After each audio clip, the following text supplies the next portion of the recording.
All right, everybody. Welcome to a different type of video here. Nick and I are going to be talking about boxing. We had one video where we did our top pound for pound, but in this episode, we're going to be talking about just the fights that have been happening around the boxing world. Pretty much, the only ones worth noting are the Main events. the top rank fights. Yeah, so Bob Arum, he's doing something, I guess. Yeah. Even though he's barely passing cornhole on TV ratings. Congratulations, Bob Arum. Yeah. The guy puts the Mexico cards are on at like 11 Well, I p.m. mean, East. that kind of makes sense because Yeah. it's right after the UFC, so Yeah. you get some viewers there. We don't complain though, because we get to watch the UFC and then go right into boxing, so we like it like that. Absolutely. All right, so just like going through everything that's gone down, Shakur Stevenson won. That was simple, Yeah. very easy to call. Yeah. After that, they had some complications. Jose Pedraza had a dropout. They had another one drop out. I forgot who it was, but yeah. Then after that, the Maloney brothers fought on two separate occasions. Andrew Maloney lost and Jason Maloney won. Yeah, by So knockout, seventh round, if I'm correct. yeah, so that's good, I guess, for them. We were watching the first Maloney. It was like he was the other. I forget what was the other guy's name. Other guy was Joshua Franco. Oh, Franco. It's like the fight was pretty close, and then Franco got the knockdown, and it was like, all right, it's over. So I was like, once that knockdown happened, it was pretty apparent who was going to win. Yeah, just unfortunate for him, I guess. Now both brothers have one loss on their record. Yeah, they wanted to match each other. I There you think go. it was set up. And then they had the Mexican card, which I can't find here on BoxRec. I don't know why, but The Navarrete. yeah, Navarrete won. Yeah, he's Honestly, these are just very typical main yeah. events. Navarrete. I mean, we could talk a little bit about him. He's one to look for.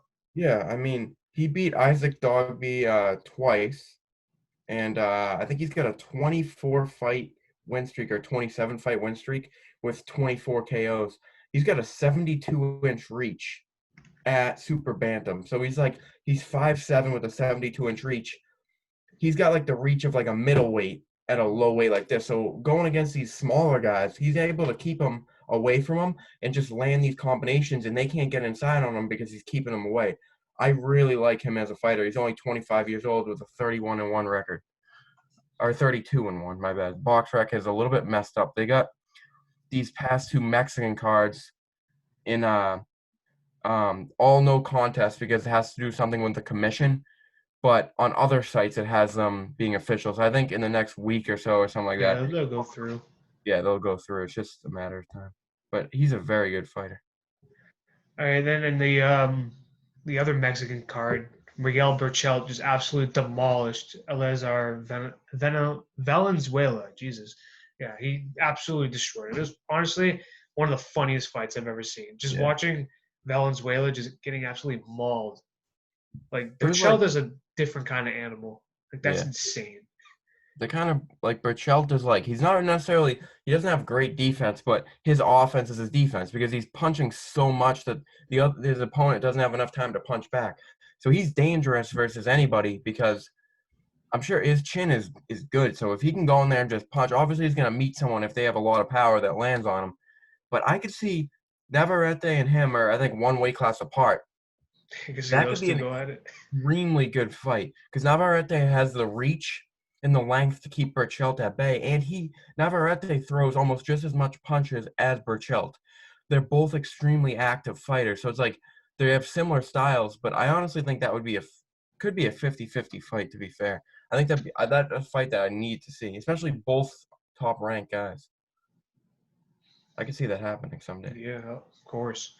And fight that's actually tonight. So probably let's talk quickly about this. Yeah, Alex Saucedo versus Sonny Fredrickson.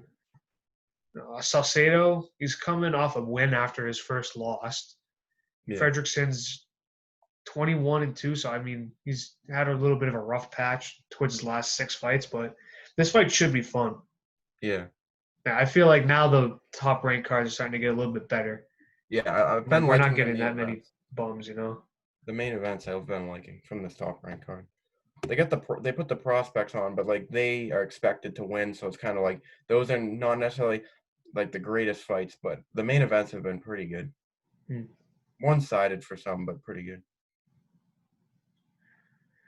And then after that, we have Jose Pedraza fighting on the 2nd of Yeah, July. yeah. See, on Box Records has him as a co-main event. The Albert Bell versus Mark uh, Bernalde. I can't say that.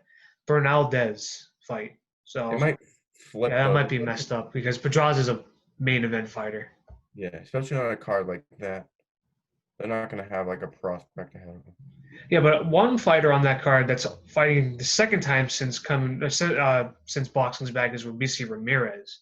Yeah, And this is a very good move by Rubisi because he lost his first pro fight after being an Olympic gold medalist, being the only person that beat Shakur Stevenson. And now he's fought once, and now he's just going to come back and fight again. So yeah. he's dedicated. It looks like. I mean, I'm not saying he's Lomachenko at all because you can't match that, but Lomachenko lost his second pro fight, and he hasn't lost since. But I think Robesie's only 25 or 26, so he still has a lot of time. If he can build up his record to like 17-1, 16-1, something like that, he could be fighting for a title in 4 years or so. By the time he's 30, he might be fighting for a title. I don't know if I don't think he's on Lomachenko's level, but he's definitely a talented guy. As long as he keeps winning, he can't lose. Because then, if you're 3-2 in boxing, that's not a good record. Yeah. But I think that's really just everything in the boxing verse right now. Really worth talking. I know we have some fights set. I mean, I know that it's going to be what's his name, Spence versus Garcia. That's very. We don't even have a date for that. Yeah. We know that Dillian White and Tyson Okay. Fury have to fight, along with Tyson Fury and Wilder have to fight, but we just don't know when. And it looks like White is going to be fighting Povetkin. Yeah, that's also true. Yeah. That could be a very good fight because like Povetkin is a good fighter. He gave Joshua a good fight. Joshua ended up putting him out. Joshua was losing that fight before Joshua knocked him out, probably. Yeah, that was a good fight. I think Dillian pulls it out, but I think it's a good test for him. Yeah. I mean, the exchange between White and Fury on Twitter has been very funny. Yeah. I can't wait to see that happen, though. That's going to be special. Most people, like casual fans, will be, I mean, we'd probably lean Fury, but most casual fans will be like, oh, Fury's going to destroy him. But it's like, if you watch Dillian White fight, in my opinion, other than like Fury, AJ, and then if Usyk can hang with the big guys, other than those guys, I would put Dillian White as the number 4 heavyweight in the world. I think his only losses to Anthony Joshua, and they were both young, so it's kind of like he's a very good fighter. Like he beat Joseph Parker, who else did he beat? He beat some other good fighters. Like he Marcus beat Brown. Yeah, Chisora twice. So it's kind of like I think Dillian White is just as good as some of these other guys. I think he's great. He's also really funny too. I mean, one of our favorite like heavyweights and fighters in general. Yeah. Very entertaining. But other than that, there really isn't that much to talk. I mean, boxing already does a horrible job of promoting. What am I trying to say? Do a horrible job of like trying to like spread the news about fights. So yeah, we have to go on random Instagram pages to learn some new things. So yeah, I think there's some Matchroom cards coming up, but I don't see them on BoxRec. So yeah, it's messed up. Like we'll be scrolling through Instagram and we'll see it on like Supreme Boxing. It's like just an Instagram page, and that's how we'll see the news, not like through anything else, because they don't do a great job promoting it. It's terrible because there's certain fights that's like in boxing that shouldn't have to promote themselves, but like people think boxing's dead. But like if Terrence Crawford fights fights Earl Spence, it's kind of like that's a fight that should sell itself, but they're gonna have to promote it because people don't even. I feel like 80% of people just don't even know who Ferguson. Crawford.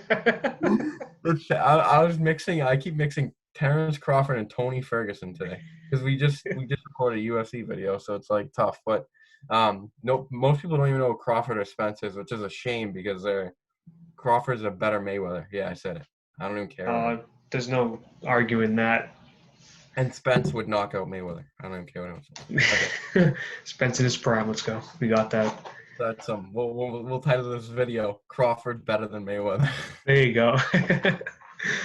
All right, but I think that's really all we have for boxing right now. We hope to do more of these.